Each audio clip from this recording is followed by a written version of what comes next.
Hola Lucas, un gusto saludarte. Hola Rubén, un gusto conversar contigo nuevamente. Buenas noches. Bueno, Lucas, primera pregunta, como siempre, ¿cuál es tu visión hoy de la Argentina económica? Está pasando por un momento muy delicado, que ya lo veníamos anticipando desde antes. Estamos en un momento de cierta convulsión en lo que es la parte de los mercados cambiarios, a medida que se acerca el día de las elecciones, el 14 de noviembre. Entonces vemos con preocupación que, bueno, el tipo de cambio libre, el tipo de cambio informal, el tipo de cambio libre, pero en el mercado formal, en la bolsa, está teniendo una presión importante al alza. Y bueno, eso plantea un poco de preguntas e interrogantes bien serios respecto a no tanto al día de las elecciones, sino al día después de las elecciones. ¿Cuál va a ser la respuesta en términos de la política económica de cara a un año 2022 que viene muy complicado? Que viene muy complicado porque en 2022 tenemos que hacer frente a compromisos con el Fondo Monetario por más de 18, 19 mil millones de dólares. Aún ya en el primer trimestre del próximo año hay que hacer desembolsos de al menos 5 mil, 6 mil millones de dólares y Argentina tiene un problema que es, tiene reservas. Las reservas del Banco Central son muy limitadas y no alcanzan para hacer frente a esos compromisos. Al mismo tiempo, tenemos una situación monetaria que está en un descalabro absoluto, eh, con lo que es el stock de deuda del Banco Central con los bancos, estas famosas LELIQ y pases pasivos, se ha multiplicado por más de cuatro desde fines de 2019 a la fecha. O sea, es un crecimiento muy, muy grande. Eh, entonces, cuando uno suma eso a lo que es la base monetaria, se encuentra que lo que es la base monetaria ampliada ha crecido mucho. Había una emisión, esto tiene mucho que ver con la fuerte emisión monetaria que viene haciendo el Banco Central para asistir al Tesoro, que tiene un déficit fiscal que no cede, que no se puede financiar de ninguna otra forma que no sea con la emisión monetaria, y eso, bueno, genera todos estos problemas por los cuales estamos atravesando. O sea, por un lado tenemos una expansión monetaria muy fuerte, por otro lado tenemos reservas que se agotan y bueno, como consecuencia un tipo de cambio libre que está creciendo mucho, pero al mismo tiempo tenemos este modelo, digamos, de estratégico, digamos, que fracasa para tratar de controlar la inflación basado en congelar el tipo de cambio oficial y en el congelamiento de tarifas. Entonces, por el lado del congelamiento de tarifas, tenemos subsidios que crecen día a día y que alimentan el déficit fiscal. Por el lado de congelar el tipo de cambio oficial, si a esto lo combinamos con esta emisión tan grande para financiar el déficit, tenemos que eso está generando una presión a una brecha cambiaria que crece mucho, brecha cambiaria entendida como la diferencia entre el dólar libre y el dólar oficial. Esa brecha cambiaria está en torno al 100%. Entonces, cuando combinamos todos estos elementos, eh, una expansión monetaria muy fuerte, un tipo de cambio oficial controlado, eh, que genera esta brecha cambiaria tan alta, bueno, ahí entendemos por qué las reservas, aún en un año en donde tuvimos la suerte de tener una buena entrada de divisas por parte del campo, gracias a los buenos eh, precios internacionales, y tuvimos también el influjo de reservas que llegaron por estos derechos especiales giros del fondo, aún en esas condiciones vemos que las reservas caen. Y la reacción del gobierno ante esta situación es más restricciones. ¿Cuál es la mayor, a qué me refiero con eso? Bueno, a inicios de octubre se impusieron más restricciones para importar, se hizo más difícil el acceso a la compra de divisas, se intenta también intervenir no solamente en el mercado oficial de cambio, sino también en el dólar bolsa, mediante la venta de bonos que tiene el poder el Banco Central. En definitiva, uno combina todos los elementos y tenemos esta situación de una presión cambiaria muy fuerte, de un tipo de cambio oficial que está en un valor irrealmente bajo, eh, reservas que se agotan, una expansión monetaria muy grande.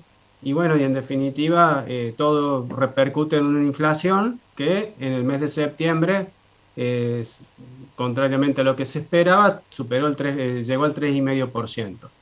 Se esperaba un nivel de inflación más bajo en el mes de septiembre. ¿Y a qué se debe esto? A que en medio de todos estos problemas que mencionaba, con el resultado desfavorable al oficialismo que tuvieron en las PASO, la respuesta fue hacer anuncios de más gasto público. Y sabemos que en la Argentina, cuando se hace anuncio de más gasto público y sin respaldo de más ingresos, eso es más déficit y eso se financia con emisión monetaria y los mercados se anticiparon.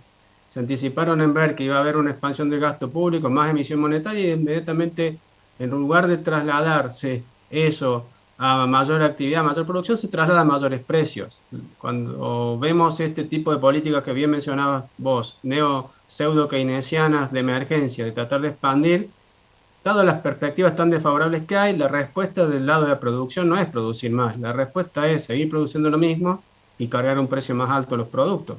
Si tenemos la misma cantidad de bienes y lo único que hay es emisión de dinero, el precio de esos bienes va a ser más alto y la cantidad de esos bienes va a seguir siendo la misma. En la medida que no tengas mejores perspectivas en términos de eh, previsibilidad, en términos de favorecer la inversión, la actividad productiva, la situación va a seguir siendo tan dramática como la que venimos viviendo y experimentando. Y bueno, ahí es donde se abren tantas perspectivas respecto a qué va a pasar en 2022 y hay tanta preocupación respecto a ello. Tenemos que acordar con el fondo y ver cómo evitamos tener que hacer semejantes desembolsos de dinero que no disponemos. Quiero creer que vamos a acordar con el fondo, porque si no acordamos con el fondo, Argentina termina siendo absolutamente aislada del mundo. Sería absolutamente catastrófico, porque directamente entrar en default con el fondo es una situación extrema. En este momento no hay ningún país en el mundo que esté en default con el fondo. Los dos últimos países que tuvieron esa situación fueron Somalia hace unos años y algún otro país que en este momento no recuerdo, pero son países que tuvieron incluso deudas muy inferiores a la deuda argentina. Eh, entonces, esperemos que se llegue a un acuerdo para evitar, digamos, caer en esta situación tan extrema y esperemos que sumado o de la mano de ese acuerdo comencemos a ver algunas señales de cierta racionalización en el manejo de la política macroeconómica, porque de lo contrario la situación va a estar complicadísima. Una pregunta con dos temas que me parecen complicados, Lucas. La primera es si vos crees que hay alguna posibilidad de que volvamos a las cuasimonedas del 2001-2002. ¿Te acuerdas acá en Córdoba con los Lecor, los patacones, todo eso?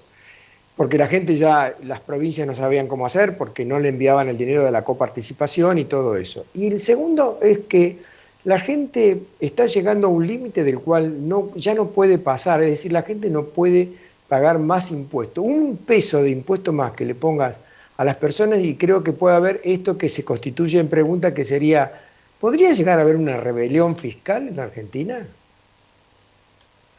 A ver, respecto a la primera pregunta, entiendo que se especuló con esto de las cuasimonedas el año pasado, en los peores momentos de la cuarentena, pero finalmente, digamos, las transferencias del gobierno a las provincias tuvieron curso y eso, para bien o para mal, se terminó financiando con emisión monetaria, digamos, en cierta manera.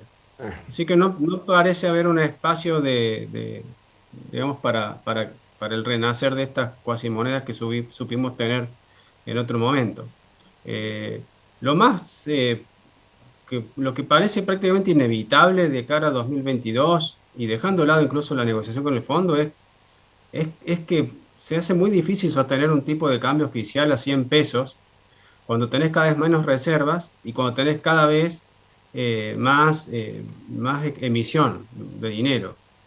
Entonces creo que de una manera u otra no va a haber otra opción para el gobierno que dejar correr un poco el tipo de cambio oficial. La pregunta es cuál sería la magnitud en la cual puede llegar a correr el tipo de cambio oficial, ¿no es cierto? en este 2022. Si es una devaluación chica, como la que tuvimos en enero de 2014, o algo ¿De cuánto de fue? ¿Te mayor. acordás el porcentaje de cuánto fue? No recuerdo exactamente, pero no fue de una magnitud tan importante. Y tenemos, digamos, el otro extremo que es el 2000, el año 75, ¿no? Que ahí ya tuviste un ajuste de shock violento que ahí sí el daño que terminó ocasionando fue muy grande. Entonces, la idea es Claro, evitar, digamos, estamos en condiciones de, sí, de soportar una situación como esa. Y volviendo a la segunda eh, pregunta de los impuestos, sí, eh, no estoy tampoco en condiciones de responder, de decir, digamos, si, si estamos en vísperas o a puertas de una rebelión fiscal, pero más que rebelión fiscal, seguramente lo que vas a tener más moras, ¿no es cierto? O sea, más gente que seguro. adeude impuestos. Hace un Este, paréntesis, Lucas, perdóname que te interrumpa. Hace un paréntesis porque me avisan que nos queda un minuto y quería hacerte una pregunta que me parece interesante por las versiones que andan circulando por allí en todos lados. En este momento pareciera que en poder de los bancos hay unos 15 mil millones de dólares que fueron depositados por los particulares. Y hay versiones que están girando por allí que el gobierno podría llegar a especificarlos para poder tener más margen de maniobra con todos los pagos que tiene que hacer. ¿Escuchaste algo de eso? no he escuchado algo de eso, pero eso tiene mucho que ver con lo que decía recién de las reservas del Banco Central. Las reservas del Banco Central en este momento están en un nivel de 4 o 5 mil millones de dólares. En el año 2015, cuando después de la derrota de las elecciones de medio término 2013, ¿sí? se, se hizo esa devaluación que te comentaba. Bueno, en el año 2015 se llegó a una situación en donde las reservas pasaron a terreno negativo, donde las reservas netas del Banco Central eran negativos. ¿Qué quiere decir eso? Que eh, ahí aumenta el riesgo de que el Banco Central eche mano a, a lo que son los depósitos, digamos, a las reservas que están en términos de los depósitos en dólares de los ahorristas para hacer frente a ciertos compromisos. Porque hay que distinguir las reservas brutas de las reservas netas. Las reservas, esos depósitos de la gente, los encajes por esos depósitos son parte de las reservas brutas, pero no son parte de las reservas netas. Cuando las reservas netas pasan a ser negativas, está el riesgo de que el central empiece a echar mano a esos montos. Si Claro, existe el riesgo de que está lleguemos a claro, una situación de reservas netas negativas, sí existe, porque estamos en una está bien. situación complicada. Si Está llegado a muy esa claro. circunstancia no se repite, Sí, no lo sé. bueno, nos asustamos juntos entonces. Muchas Así es. gracias, Lucas. Un gusto, como siempre, conversar contigo, ¿eh? Gracias a vos, Rubén. Un gusto, un abrazo.